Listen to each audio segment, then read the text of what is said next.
Welcome to our channel. Today we how to authenticate with Stripe API using test mode keys, beginner guide step by step clearly.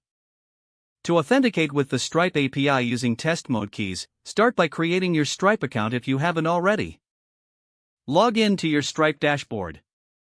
Once logged in, navigate to the Developers section on the left sidebar. Click on the API Keys option to access your keys.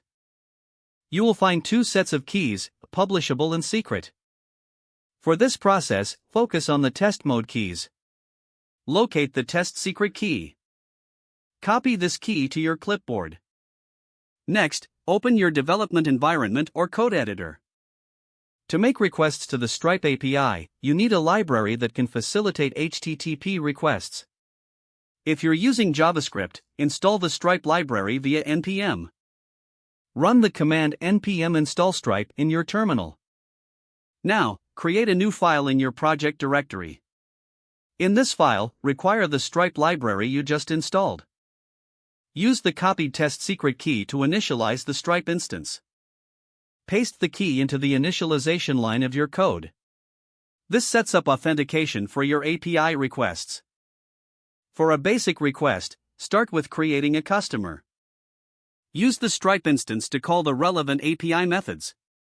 Pass the necessary parameters, such as the customer's email, to create the customer in test mode. Log the response to view the result of your API call. Check for any errors in the response. If there are no errors, you have successfully authenticated and made a request to the Stripe API. Keep in mind that test mode allows you to experiment without real transactions. You can repeat this process for various Stripe API functionalities. Always refer to the Stripe API documentation for detailed information on parameters and responses. This will help you expand your integration as you grow more familiar with the API. You're ready to explore further features and capabilities of the Stripe API in test mode. Don't forget to like this video and subscribe to our channel for more step-by-step tech guides.